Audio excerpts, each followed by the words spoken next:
Hello friends, welcome to AJ classes. So आज चलिए start करते हैं आज का टॉपिक। जैसा कि आप लोग देख रहे हैं, आज का टॉपिक है कि महत्तम समापवर्तक किसे कहते हैं। मतलब महत्तम समापवर्तक मतलब हाईएस्ट कॉमन फैक्टर क्या होता है। हाईएस्ट कॉमन फैक्टर के बारे में हम लोग बात करेंगे। देखिए, इसे हिंदी में महत्तम समापवर्तक कहते हैं। अगर इसको महत्तम समापवर्तक को आप शॉर्टकट लिखना चाहते हैं तो आप मसा लिख सकते हैं। और अगर इंग्लिश में अगर हाईएस्ट कॉमन फैक्टर को शॉर्टकट करना चाहते हैं तो वो आपको HCF लिख सकते हैं। HCF का फुल फॉर्म होता है हाईएस्ट कॉमन फैक्टर और मसा का महत्तम समापवर्तक। देखिए, अब ये क्या होता है, इसका अगर आप डेफिनेशन देखते हैं तो दिए गए बहुपदों के मतलब जो बहुपद आपको दिए रहेंगे कि उभयनिष्ठ गुणनखंड, और आपको कोई बहुपद दिया रहेगा, बहुपद दे दिया गया है। अब उनके उभयनिष्ठ गुणनखंडों का गुणनफल ही उनका क्या कहलाता है, मसा कहलाता है। मतलब बहुपद उभयनिष्ठ गुणनखंडों का गुणनफल ही मसा कहलाता है। फॉर एग्जाम्पल, अगर एग्जाम्पल के थ्रू आप देखना चाहते हैं, अगर आपको कोई बहुपद दे दिया गया, जैसे कि यहाँ पे कोई ये बहुपद है x+2 x+3 बहुपद है। अगर हम एक और बहुपद ले लें इसी का तरह का x+2 x+3 सेम, तो यहाँ पे आप देख रहे होंगे वही चीज़ मैंने लिखा है। अब ये जो बहुपद हो गए, जो कि दो दो हैं, तो ये बहुपद हो गए। बहुपदों मतलब कई, और बहुपद मतलब केवल एक ही। x+2 x+3 और x+2 का यहाँ देखिए, मैंने यहाँ पे स्क्वायर इसका किया है और x+3 का स्क्वायर किया। क्यों किया है कि समापवर्तक है। ये जो है x+2 और x+3 है, वो इसका क्या होगा, समापवर्तक होगा। परंतु जो इन और इसका जो आप मौसा निकालेंगे, जब इसका आप मौसा निकालेंगे तो वो आएगा x+2 x+3 ही होगा। क्यों होगा, क्योंकि यहाँ पे लिखा है दिए गए बहुपद उभयनिष्ठ गुणनखंडों।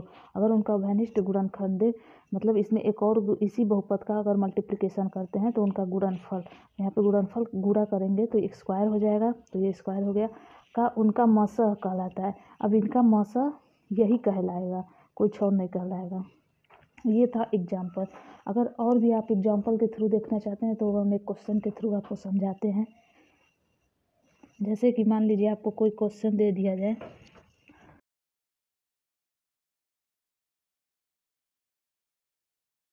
ये क्वेश्चन के थ्रू हम आपको समझाते हैं। यहाँ पे कोई बहुपद दे दिए गए या ये सब बहुपद है। अब इनका आपको मौसा निकालना है तो कैसे निकालेंगे, इन टोटल का मौसा क्या होगा। अब इसका HCF निकालने के लिए हमको सबसे पहले इन सबको अलग अलग लिख लेते हैं कि क्या कैसे है। यहाँ देखिए 14xy²z, इसको हम अगर लिखते हैं तो ये हमारा, अगर हम 14 को अगर 2 पार्ट में कर दें तो 2 × 7 कर सकते हैं। 2 × 7 × x है।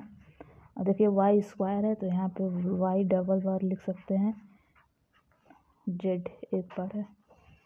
देखिए यहाँ पे 2 को मल्टीप्लाई करेंगे तो 14x है, फिर y² हो जाएगा, z भी, ये पूरा आपका फिर वापस आ जाएगा। उसी तरह से हम इस 21 को पार्ट करते हैं अलग, तो हमारा मिलेगा, ये हो जाएगा 3 × 7 × x × y × z। यहाँ पे 28 को अगर अलग करें x² y² z² तो हमें मिलेगा 7 4 जा 28, 4 × 7 × x² x × y × z।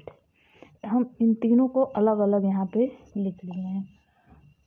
अब देखिए यहाँ पे जो 4 है, इसको भी अगर हम चाहें तो तोड़ सकते हैं। आप जितना तोड़ सकते हैं उतना तोड़िए। अगर हम इस 4 को अलग तोड़ते हैं तो 2 × 2 भी लिख सकते हैं। यहाँ हो जाएगा 2 × 2 4 और 4 7 8 हो जाएगा मिलके, ये सब कुछ फिर आपका वापस आ जाएगा। अब देखिए इसमें से क्या क्या चीज़ कॉमन मिलता है, तो जो कॉमन मिलता है उनको आप अलग कर लीजिए। यहाँ देखिए इन तीनों में आपको 7 जो है वो कॉमन दिख रहे हैं। उसी प्रकार से यहाँ पे x भी आपको कॉमन मिल गया। उसी तरह से यहाँ पे अगर y देखते हैं आप तो ये हमारा y भी यहाँ से कॉमन मिल गया। ओके, अब यहाँ जेड भी एक बार आपको कॉमन देखने को मिल रहा है, यहाँ से आपको जेड भी कॉमन मिल गया, मतलब 7xyz कॉमन मिल रहा है। यहाँ पे 2 है, यहाँ पे 2 है, क्योंकि 2 कॉमन नहीं हो पा रहा है। अब इसका मौसम निकालना क्या था, व्यंजकों के उभयनिष्ठ गुणनखंडों का गुणनफल, मतलब इसके उभयनिष्ठ गुणनखंडों का गुणनफल अगर देखते हैं तो हमें क्या मिला है 7xyz, मतलब यहाँ 7 कॉमन है, यहाँ मतलब उभयनिष्ठ गुणनखंड यानी जो सारे में हो उन्हीं का मल्टीप्लिकेशन को हम मौसा कहते हैं। तो यहाँ सारे में आपको 7 कॉमन है, x कॉमन है, y कॉमन है, z कॉमन है। तो हम इसे अगर HCF इक्वल 7xyz, अगर हम ये जो बहुपद आपको मिला है इसका अगर आप मौसा निकालने देखेंगे तो आपको मिलेगा 7xyz। इस प्रकार से हम हाईएस्ट कॉमन फैक्टर को सॉल्व कर सकते हैं। तो गाइस, अगर आपको यहाँ पे कोई भी दिक्कत हुआ होगा, अगर आपको कोई पॉइंट ना समझ में आया हो तो आप हमें बेझिझक कमेंट बॉक्स में पूछ सकते हैं। और को सब्सक्राइब करिएगा, वीडियो को लाइक करिएगा और कमेंट करना बिल्कुल भी ना भूलें। सो गाइस, कल फिर मिलते हैं एक नए टॉपिक के साथ।